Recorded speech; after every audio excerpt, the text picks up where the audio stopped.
सो नमस्ते, hello, hi, my name is Anupa. मेरा नाम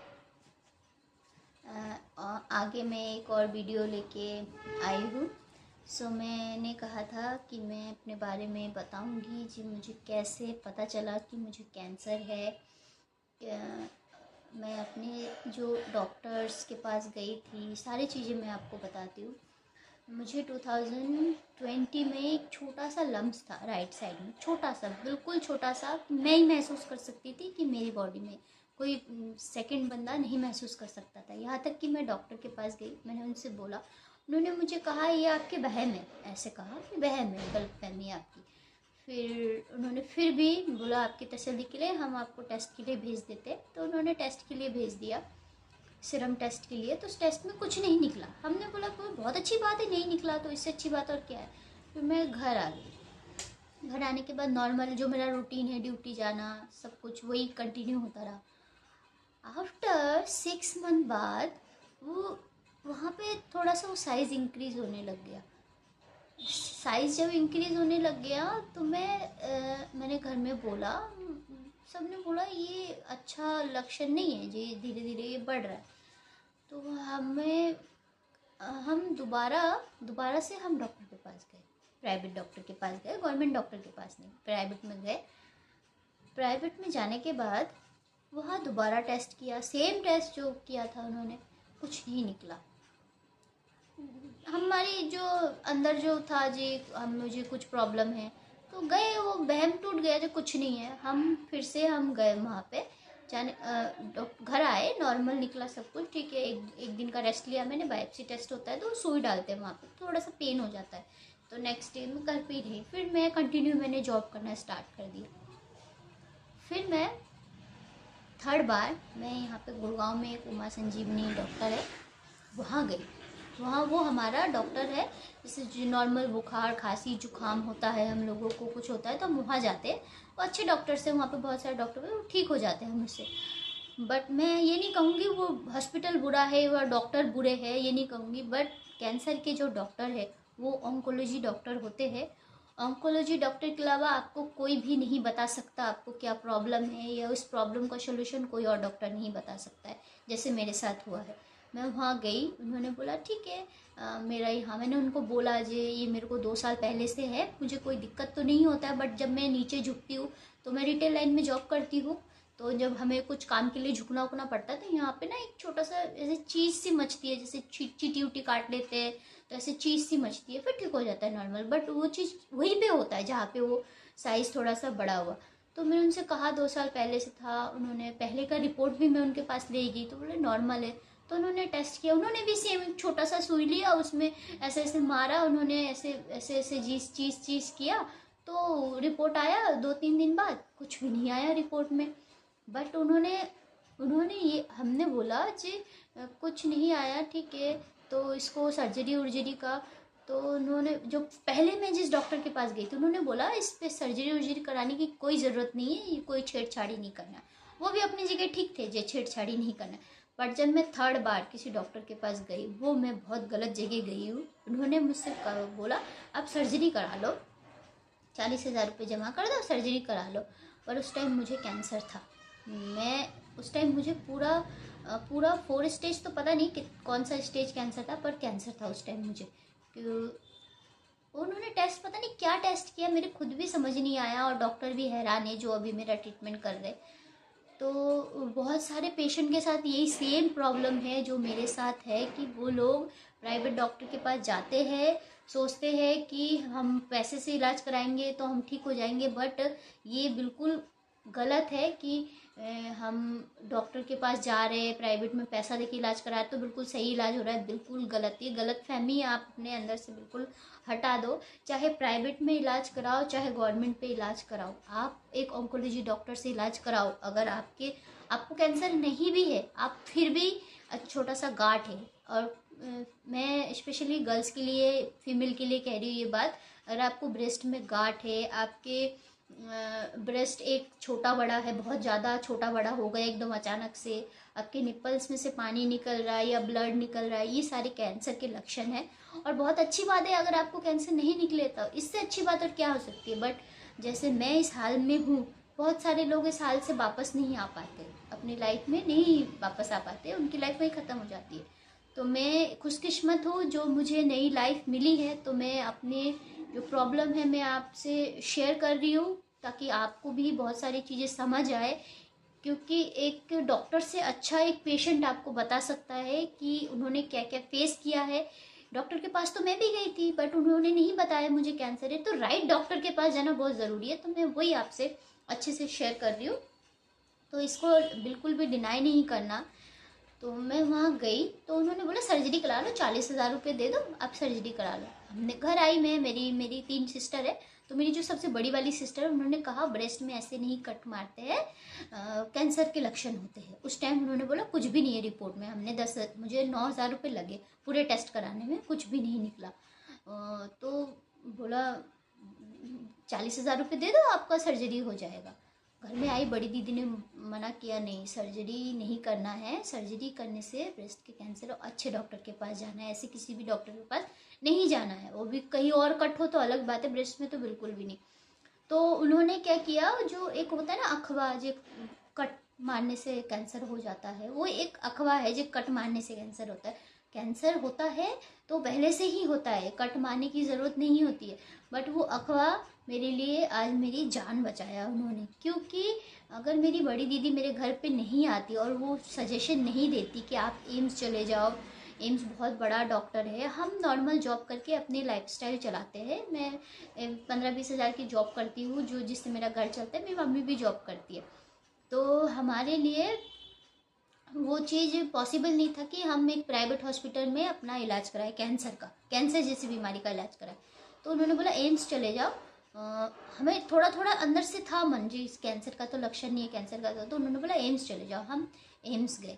एम्स जाने के बाद हमें हमें मैंने एक चीज़ और मैंने अभी मिस कर दिया है, मैं फिर भी बताना चाहती हूँ कि मेरे पास ईएसआई कार्ड है।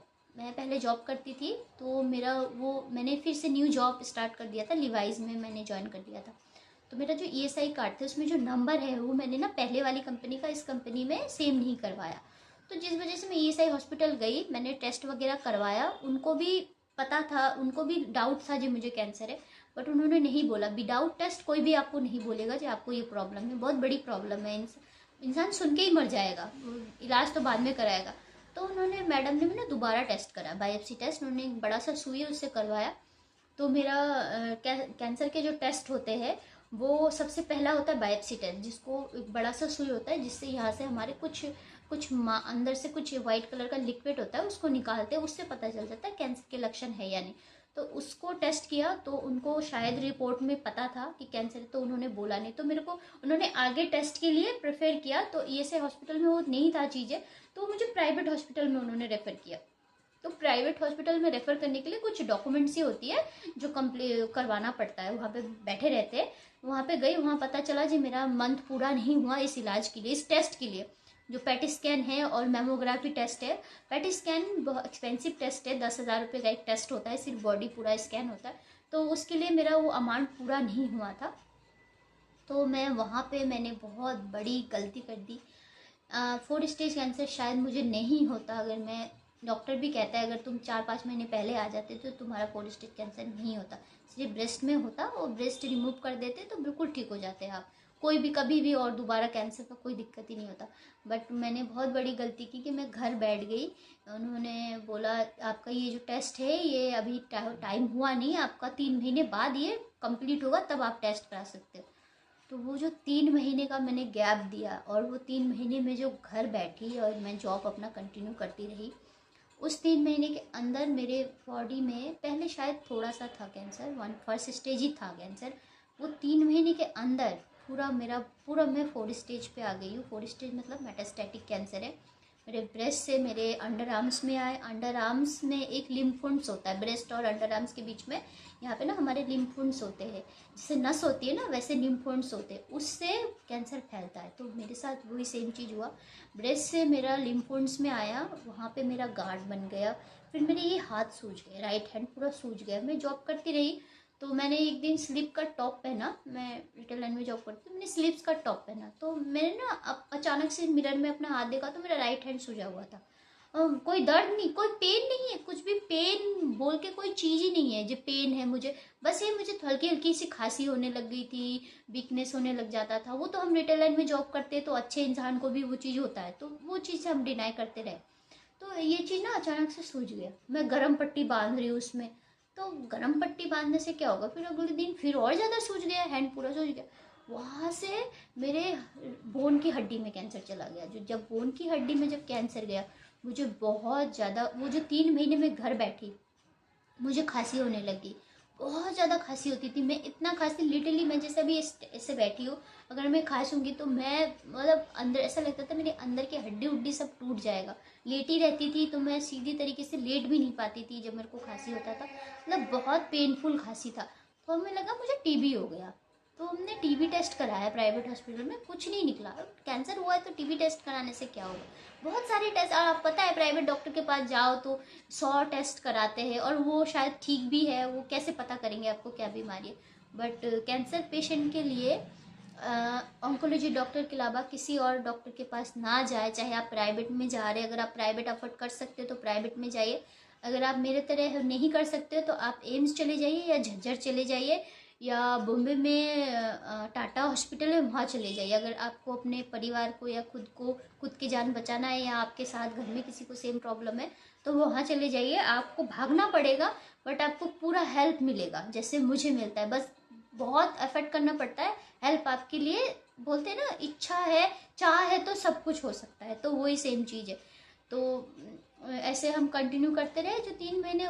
ऐसे बहुत प्रॉब्लम एकदम सडनली बढ़ गया, एकदम सडनली। फिर मेरा ना, मैंने जहाँ जॉब करती थी तो वहाँ ना मेरा ट्रांसफ़र कर दिया उन्होंने, क्योंकि मेरी बहुत ज़्यादा छुट्टी हो रही थी यही तबीयत की वजह से। अब हर कंपनी को भाई अपना बेनिफिट देखना होता है, शायद वो अपनी जगह बिल्कुल ठीक भी है, मैं उनको गलत नहीं कहूँगी। तो मैंने ट्रांसफ़र कर दिया। मैं लिटरली 2-3 कन्वेंस चेंज करके मुझे ड्यूटी जाना पड़ता। मैं जाती थी तो वहाँ से ना 5 मिनट का डिस्टेंस था पैदल चलने का, तो मैं वहाँ से चल के जाती थी। तो मेरे ना सांस की दिक्कत होने लगी। नॉर्मल है, मुझे लगा नॉर्मल है, इतनी गर्मी है, गर्मी का टाइम था, जून का टाइम था। तो ऐसे जाती थी, लिटरली चल के जाती थी। तो सांस की दिक्कत हुई, मैनेजर को जाके कहती थी, सर मुझे सांस की दिक्कत हुई। बोला अनुपा थोड़ा जल्दी आया करो, स्टोर खोलना होता है। तो मैं मुझे प्रॉब्लम है, मुझे पता चल रहा है। फिर प्रॉब्लम ना बहुत ज़्यादा बढ़ गई। वो जो सांस की दिक्कत है 1 वीक बाद और ज़्यादा हो गया है। तो 1 वीक बाद जब वो ज़्यादा हो गया है तो मैं सांस नहीं ले पाती थी, मैं हाँफती थी ऐसे करके। और जब मैं सीढ़ियाँ चढ़ती थी, मैं सीढ़ियाँ जब चढ़ती थी तो क्या होता है, हमारे जो लम्स है, जब हम सीढ़ियाँ चढ़ते हैं तो वो बहुत ज़ोर ज़ोर से धड़कता है। तो वो सीढ़ियाँ चढ़ती थी, मैं नहीं चढ़ पाती थी, मेरे को सांस की दिक्कत होने लग गई थी। सांस की दिक्कत मतलब बहुत बड़ी दिक्कत है, इससे बड़ी दिक्कत और क्या हो सकती है। फिर हम लोगों ने प्राइवेट डॉक्टर के पास गए, उन्होंने बोला सर्जरी करा लो। हम तो शॉक्ड हो गए, सर्जरी करा। फिर हमने वहाँ से आए, ESI हॉस्पिटल में गए, वहाँ से टेस्ट के लिए बोला, सारी चीज़ें किया।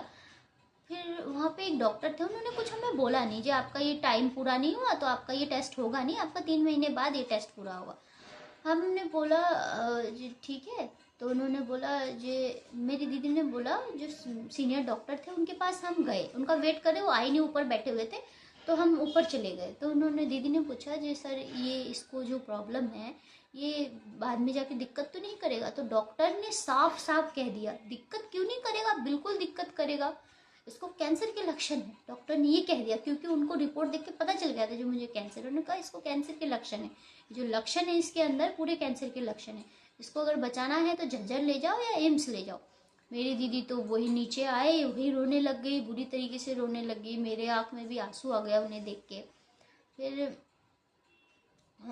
इतनी बड़ी बात है कि कैंसर, जैसे कैंसर का मतलब आज से 5-6 साल पहले कैंसर का मतलब बिल्कुल इंसान अपने आप को बिल्कुल ख़त्म सोचता मैं, ख़त्म ये चीज़ था। बट अभी बहुत डेवलप्ड हो गया कैंसर की जो मेडिसिन है उसमें, फिर भी कैंसर बहुत बड़ी बीमारी है, इससे बड़ी बीमारी कुछ नहीं होता। आपको किसी की बददुआ लग जाए पर कैंसर ना हो किसी को, मैं ये कहूँगी, जो मैंने फेस किया 1 साल के अंदर। मैं वहाँ से, हम लोग वहाँ से घर आए, रोने लग गए। तो हम एम्स में गए, सजेशन किया, घर वाले बैठे, दीदी वगैरह जीजू लोग सब ने बात किया। तो हम दीदी ने बोला चल मैं तेरे साथ 1 वीक की छुट्टी ले ले, हम 1 वीक एम्स में जा भागेंगे, देखते हैं क्या कुछ होता है। तो इतनी भीड़ थी वहाँ पे। मैंने बोला दीदी मुझे यहाँ इलाज नहीं कराना, चल यहाँ से। दीदी ने बोला चुप रह, तो यहाँ पे वेट तो कर, यहाँ वेट तो कर। तो मैंने बोला मेरे लिए वो आई है, अगर वो इतना वेट कर सकती तो मैं खुद के लिए नहीं कर सकती। फिर हमने टेस्ट किया। हमारी किस्मत अच्छी थी कि उस दिन हमें टोकन मिल गया, जो सर्जन डॉक्टर है उनको दिखाने के लिए। आपको पता है एम्स सबसे बड़ा हॉस्पिटल है, तो भीड़ तो होगा ही। वो अगर अच्छा इलाज चाहते हो तो भीड़ तो हो गई।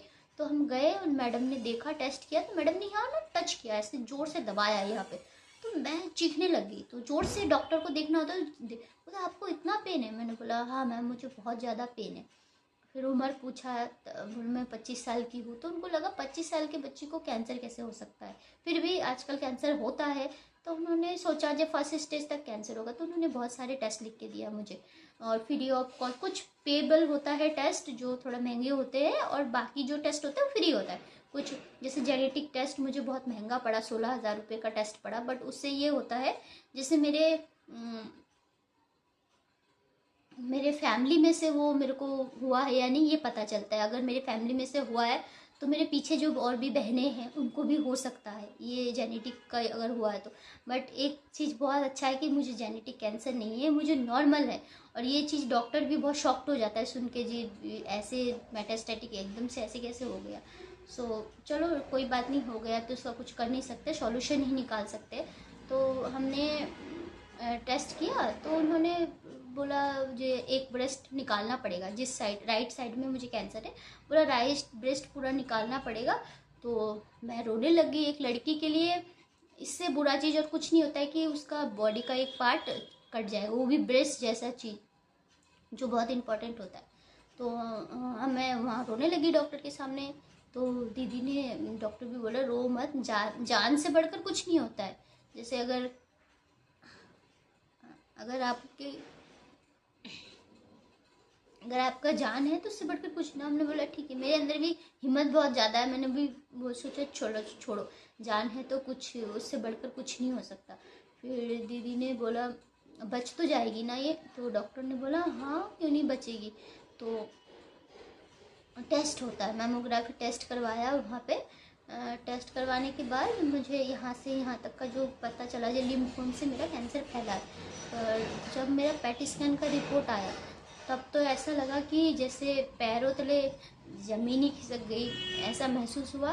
क्योंकि उसमें पता चला मेटास्टैटिक कैंसर है मुझे। मेटास्टैटिक का मतलब ये होता है जे बॉडी में दूसरे पार्ट से तीसरे पार्ट में पहुंच जाना, उसे मेटास्टैटिक कैंसर कहते हैं, जो मुझे है। और 4 स्टेज कैंसर भी कहते हैं उसको, 4 स्टेज कैंसर कहते हैं उसको।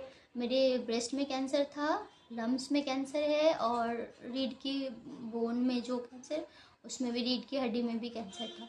तो डॉक्टर लोगों ने तो सोचा था कि मैं 6 मंथ ही बचूंगी, 6 मंथ से 7 मंथ, उससे ज़्यादा मेरा लाइफ नहीं है।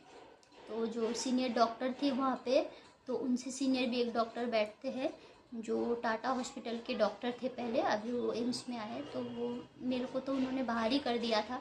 मेरी दीदी को ले गए उन्होंने अंदर, उनको बोला तो मेरी दीदी बहुत ज़ोर से रोने लग गई। रोने से तो कुछ होगा नहीं। तो रोते रोते वो बोली सर कहीं भी ले जाओ इसको, आप बस बता दो कहाँ ले जाना है, कहाँ इलाज कराना है, हम अपना घर बार बेच देंगे तो इस पर इसकी जान बचाएंगे। पर डॉक्टर तो, हम तो इमोशनल होंगे बिल्कुल, अपनी लाइफ की बात है, अपनी बहन, उनकी बहन ऐसे इस साल में है। तो डॉक्टर ने कहा आप अपना घर बार सब कुछ बेच दो, फिर भी ये इलाज बहुत बहुत टाइम तक चलता है। ऐसे नहीं होता है कि आप बेच दोगे तो ना आपकी बहन को बचा पाओगे ना आपका घर बचेगा। और भी लोग हैं लाइफ में, उनको भी बेटी है, बहन है, सब है, सबको साथ में लेके चलना होता है। तो उन्होंने बोला बॉम्बे जाना है। बोले बॉम्बे आप इन कहीं पर भी जाओ, चाहे बॉम्बे चले जाओ, इंडिया में कहीं पर भी चले जाओ, सेम इलाज है, और इनसे अच्छा इलाज आपको कहीं नहीं मिलेगा। सेम इलाज है जो यहाँ है। तो मैम ने पूछा बैकग्राउंड के बारे में, पूछा हमारे फैमिली बैकग्राउंड के बारे में पूछा। तो उन्होंने बोला ऐसे ऐसे मेरे फादर नहीं है, मेरे फादर बहुत पहले ही एक्सपायर हो गए थे, मेरी मम्मी है, मेरे भाई भी नहीं है, हम 4 बहन हैं, मैं सबसे छोटी हूँ घर में, बाकी 3 सिस्टर उनकी शादी हो गई। तो उन्होंने बोला खर्चा आएगा और बहुत भागना पड़ेगा, आप भाग सकते हो? बोले हाँ मैं ज़िंदगी भर भागूंगी अपनी बहन के लिए। मेरी जो बीच वाली सिस्टर थी वो हाउस वाइफ है, तो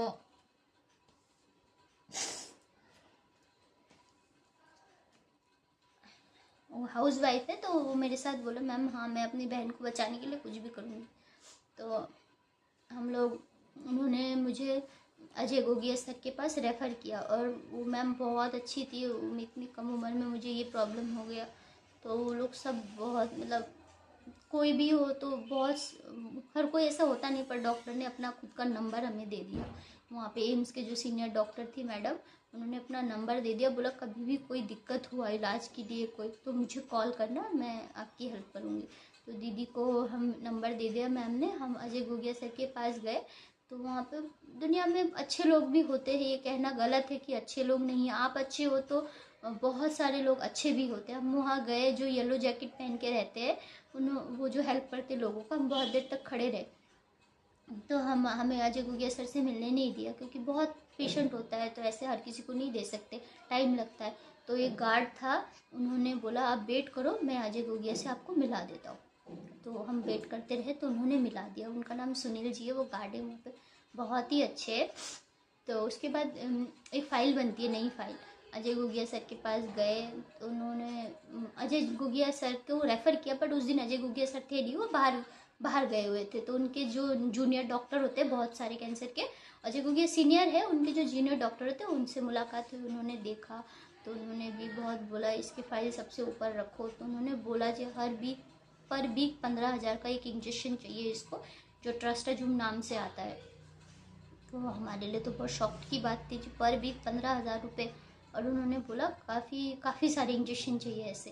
तो बहुत शौक की तो बात थी, हम 20,000 रुपये कमाने वाले बंदे पर वीक 15,000 रुपये कैसे करूँगी? तो बट बाकी चीज़ें वहाँ फ्री थी, कीमो, मेडिसिन, ट्रीटमेंट, कोई पैसे नहीं लगते, बिल्कुल फ्री है। बट जो मेडिसिन है वो, जो 10-15,000 रुपये की मेडिसिन है वो आपको खुद परचेज़ करना पड़ता है, वो हॉस्पिटल से नहीं मिलता है। तो हमने पहला इंजेक्शन हमने खुद परचेज़ किया है। उसके बाद सेकंड बार मेरा फर्स्ट कीमो हो गया। फर्स्ट कीमो के बाद मेरा जब सेकंड रूटीन चेकअप था मेरा पर वीक, फिर हर दूसरे वीक में अजय गोगिया सर आ गए। उन्होंने बात किया, खुल के देखा, मुझे पूछा फैमिली बैकग्राउंड, तो हमने बोला। तो उनको पता था हम नहीं कर सकते इतना, तो उन्होंने जो मेडिसिन का नाम लिखा, उन्होंने बोला ये मेडिसिन चाहिए इनको। तो परजेटा जो मेडिसिन है, और ट्रस्टाजूम तो सस्ती होती है, 15,000 तक की आ जाती है, 12 से 15,000 के बीच में। और परजेटा बहुत महंगी होती है, जो 420 mg की होती है, वो 2,75,000 की एक मेडिसिन है, जो ब्रेस्ट कैंसर पेशेंट के लिए होता है, 4 स्टेज 3rd स्टेज इन पेशेंट के लिए होता है। और 1-2 इंजेक्शन नहीं चाहिए परजेटा, कम से कम 20 से 25 इंजेक्शन चाहिए। तो ये तो मुमकिन नहीं था हमारे लिए, हमारे घर बार बेच देंगे तो भी हम इतना पैसा नहीं कर सकते, जो सच्चाई है। तो मेरे पास आयुष्मान कार्ड वगैरह भी नहीं है, क्योंकि हम बंगाल से बिलोंग करते हैं और हम दिल्ली में गुड़गांव में रहते हैं 20 साल से। तो हमारे पास आयुष्मान कार्ड नहीं, मैं यहीं पली बड़ी हूँ, पर मेरे पास आयुष्मान कार्ड नहीं बनाया हमने। तो सर ने, अजय गोगिया सर ने एक एनजीओ का नंबर दिया है, जो कनिका मैम थी, वो भी किसी हॉस्पिटल की बहुत बड़ी डॉक्टर है, बट वो लोग हेल्प करते हैं, जैसे जो नहीं अफोर्ड कर पाते इतनी महंगी मेडिसिन। परजेटा तो नहीं दिया उन्होंने, क्योंकि बहुत महंगी, इतना महंगी दवाई वो कैसे खुद भी कैसे अरेंज करेंगे। पर ट्रस्टाजूम उन्होंने मुझे 6 साइकिल दिया है, जो मुझे रश्मि मैम के थ्रू मिलता था। वो एक एनजीओ है जो एनजीओ चलाते हैं, तो हमारी बाकी लोगों से तो बातचीत नहीं होती थी, बट एक रश्मि मैम है जो बहुत ही अच्छी है, जो वो इसीलिए क्योंकि उनको भी 3rd स्टेज कैंसर था, उनका भी सेम प्रॉब्लम था 11 साल पहले।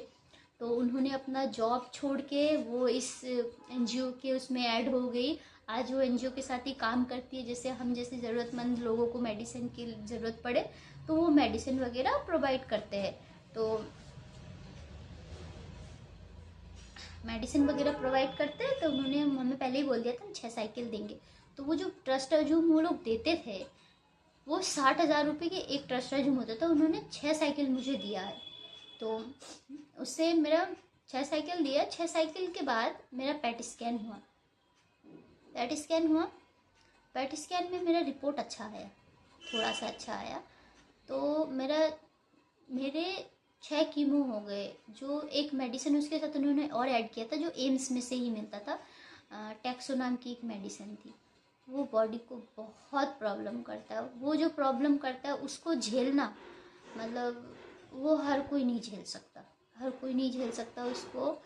शायद मेरी किस्मत अच्छी है, या मेरे एज की वजह से मैं झेल गई, या मैं अंदर से इतनी स्ट्रांग हूँ इसीलिए झेल गई।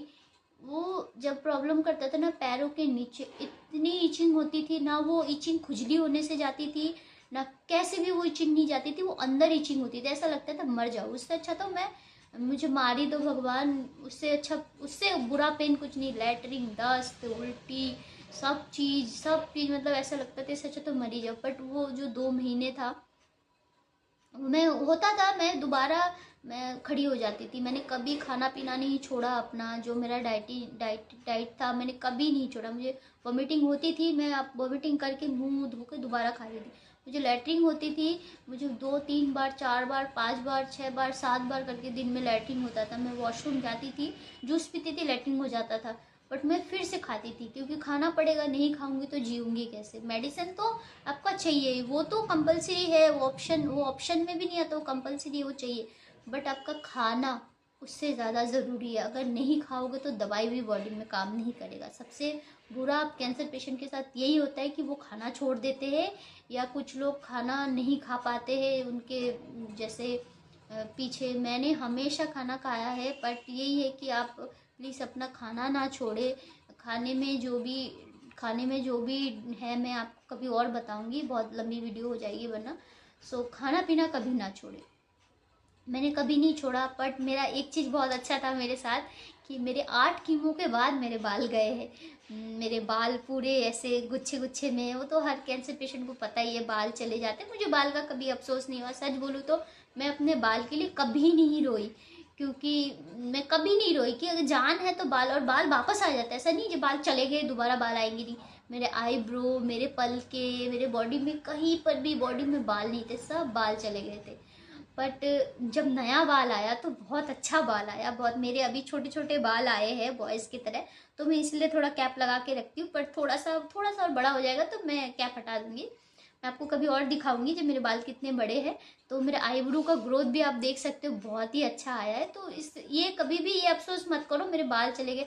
मैंने बहुत सारे लोगों को देखा बाल के लिए बहुत रोते हैं, तो बिल्कुल नहीं रोना है बाल के लिए। आपके जान बचा है, उससे खुशी की बात और कुछ नहीं है। तो मुझे मेडिसिन मिलती रही। मैंने 6 से 8 साइकिल में मेरा बाल गया है। उसके बाद 8 साइकिल के बाद, जब 8 कीमो के बाद बाल गए तो मेरा 6 साइकिल हो गया। साइकिल अलग होता है, कीमो अलग होता है। कुछ पर वीक जो कीमो होते हैं उसको तीन कीमो देने के बाद एक साइकिल काउंट किया जाता है, और जो 21 दिन में एक एक बार कीमो देते हैं उसको एक साइकिल काउंट किया जाता है। तो मेरा फर्स्ट में 6 कीमो था जो पर वीक था, तो वो 2 साइकिल हुआ, और बाद में तो अभी मेरा 13 साइकिल हो चुका है कीमो।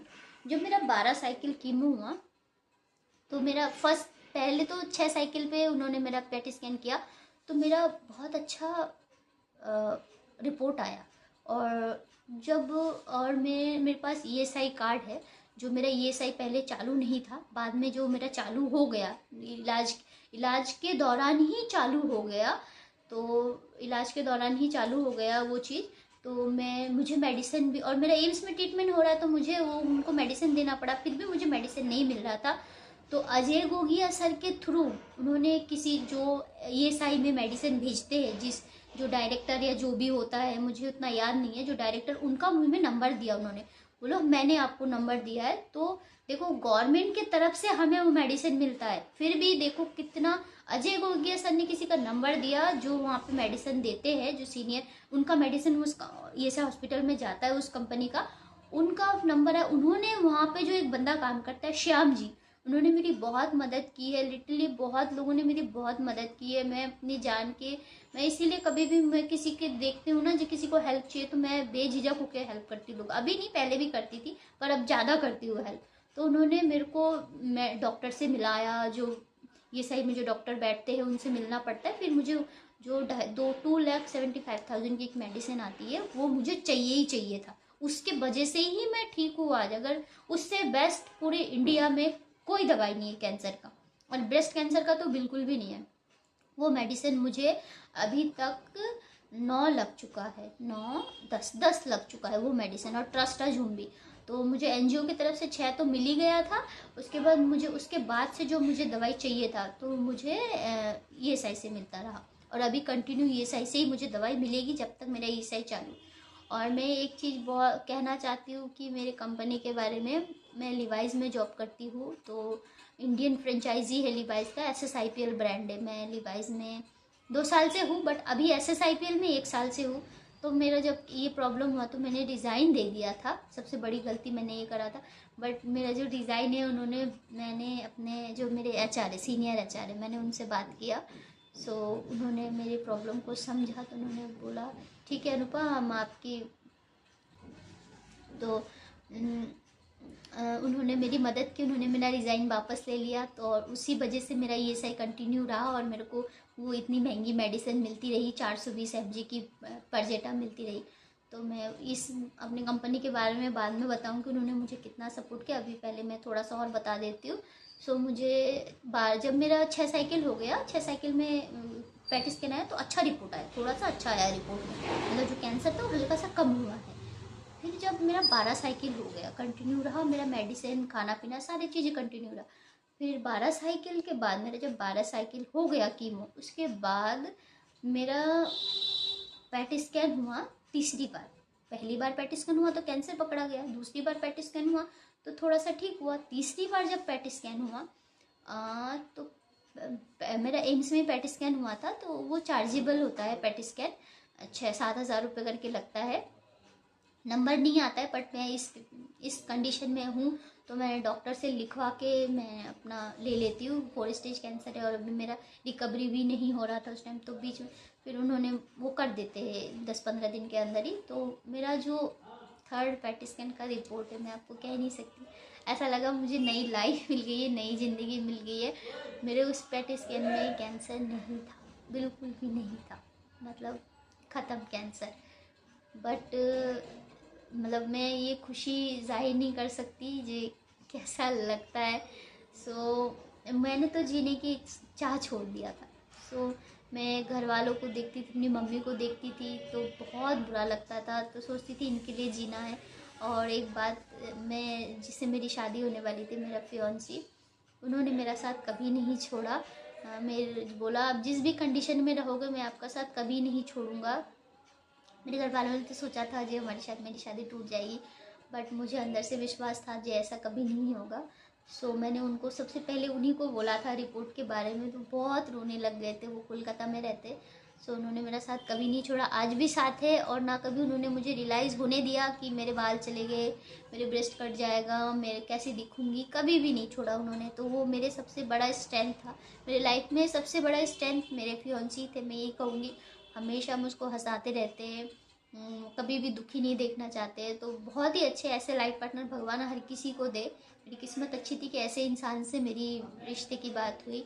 सो ये मेरा जर्नी बहुत ही पेनफुल है, और बाकी लोगों का भी शायद होगा, पर यही है कि मैं अपने थ्रू मैं लोगों को बताना चाहती हूँ कि आप ऐसी गलती कभी ना करें। चाहे छोटा सा प्रॉब्लम हो आपको, तो उसको दिखाओ, चाहे आपके पैसे चले जाए, आपको 20,000 चले जाए, 30,000 रुपये चले जाए, आपकी जान से बढ़कर कुछ नहीं है पैसा, ठीक है। चाहे एम्स में दिखाओ, आप यही रेफर करूँगी, जो हम मेरे जैसे मिडिल क्लास लोग हैं वो एम्स में ही भागे। और जो जिनके पास पैसा है वो तो ऑब्वियसली प्राइवेट में दिखा ही सकते, बट इसको इग्नोर ना करें। ये सेम चीज़ है, जो बड़े जो अच्छे अच्छे घर से भी बिलोंग करते हैं, वो उन्होंने भी ये सेम चीज़ उनके साथ भी हुआ, उन्होंने भी छोड़ो जो शादी हो गए, उनके बड़े बड़े बच्चे हैं, उन्होंने छोड़ो हम एज हो गया शायद उस वजह से, बट बाद में उनको कैंसर निकला। तो ये सब सारे पेशेंट के साथ ये सेम प्रॉब्लम कि वो डिनाई करते रहते हैं जी कुछ नहीं होगा, अरे हमें कैंसर कैसे हो सकता है, कैंसर तो बहुत बड़ी बीमारी है, पता चले तो इंसान मर जाता है एक बार में। ऐसा नहीं होता है, कैंसर एक दीमक है जो धीरे धीरे आपको अंदर से खाता है। जैसे मेरे को 2022 में 2020 से मेरे को ये छोटा सा लम्स था, बाद में मैं जब 22-23 साल की थी तब था। आज मुझे 2022 में जब पता चला कैंसर, तो इतना ज़्यादा फैल गया। तो अगर मैं 6 महीने पहले चली जाती डॉक्टर के पास, डॉक्टर बोलते तुम कहाँ रहते हो, मैंने बोला मैं गुड़गांव में रहती हूँ। बोले इतना दिन कहाँ थे तुम, और अगर थोड़े दिन पहले आ जाते तो फर्स्ट स्टेज सेकंड स्टेज में पकड़ी जाती तो मैं बिल्कुल सही हो जाती। और ये जो मेडिसिन इतनी महंगी, ये मुझे नहीं चाहिए था। जो परजेटा जो मेडिसिन है, ये मुझे नहीं चाहिए था। मैं सिर्फ ट्रस्टजूम से ठीक हो सकती थी। तो यही कहूँगी मैं अपने थ्रू आपको ये बताना चाहती हूँ, कभी इग्नोर ना करें, कभी भी नहीं। और कभी होप ना छोड़े जे लाइफ में क्या हो गया, मैं ऐसी हो गई देखने में, ऐसा कुछ नहीं है। देखने में कैसी हो गई हो, सबसे पहले आप अपने आप को एक्सेप्ट करो। मेरे बाल चले गए, अगर आप अपने आप को एक्सेप्ट नहीं करोगे तो बाकी के लोग आपको कैसे एक्सेप्ट करेंगे। तो ये चीज़ बिल्कुल भी, ये तो दिमाग से निकाल ही दो, मैं कैसी हो गई देखने में, क्या हो गया, ये सब छोड़ो। मैंने सिर्फ 1 मंथ की लीव ली थी, उस घर पे थी। उसके बाद मैंने कंटिन्यू जॉब किया है। मैं जॉब पे जाती थी, हेड ये कपड़ा लगा के जाती थी, आईब्रो पेंसिल लगा के जाती थी, आईलाइनर वगैरह लगा के जाती थी। किसी को नहीं पता चलता था मुझे कैंसर है, किसी को नहीं। किसी कोई पूछता भी था तो मेडिकल इशू है बाल में इसलिए मैंने कैप लगा के रखा, ये वो किसी को थोड़ी ना पता चलता है। सो आप, मैं ये कहूँगी अगर आप मेरे तरह जॉब करते हो या हाउस वाइफ हो तो जॉब कंटिन्यू रखो, घर के काम कंटिन्यू रखो। उससे क्या होता है, हमारा जो ये जो है ना कैंसर है, इससे हम बाहर आते हैं। हम अच्छे, हमारी लाइफ अच्छी होती है, हमारी जो गाड़ी है वो अच्छी चलती है, जैसे मेरे साथ हुआ है सेम। तो यही कहूँगी हमेशा जॉब करते रहो, घर का काम करते हो तो करते रहो, इस चीज़ से बिल्कुल छोड़ दो मुझे कैंसर है। आप उसको अपने लाइफ का पार्ट बना लो। जब मुझे अपना इलाज कराना है, और कभी भी अपने इलाज को वो नहीं करना। मैं इस हाल में अपनी दवाई खुद लेने जाती हूँ, ओखला पे खुद ऑर्डर देने जाती हूँ, खुद दिखाने जाती हूँ, खुद लेने जाती हूँ। मेरे घर वाले बोलते हैं हम जाते, मैंने बोला नहीं छोड़ो, मेरी बहन है, उसकी एक बेटी है, वो उसकी भी एजुकेशन 10 साल की है, तो पढ़ाई ख़राब हो जाएगा, मैं खुद चल सकती हूँ। मैंने अपने आप को कभी कमज़ोर नहीं समझा है, और मेरे अंदर बहुत स्ट्रेंथ है। मैं ये बात खुद भी कहती हूँ, मैं भी यही चाहती हूँ कि आप भी मेरे तरह बने। सो इस जंग से फाइट करें। So thank you so much मेरा वीडियो देखने के लिए। सो मैं यही चाहती हूँ, अगर आपके घर में ऐसा नहीं है और आपको लिटरली कहीं पता चलता है कि किसी के साथ ये प्रॉब्लम है, तो आप उससे बताओ मेरे वीडियो के थ्रू, प्लीज़ बताइए। थैंक यू सो मच मेरा वीडियो देखने के लिए। मैं नेक्स्ट वीडियो में आपको कुछ और इन्फॉर्मेशन दूंगी। Thank you so much.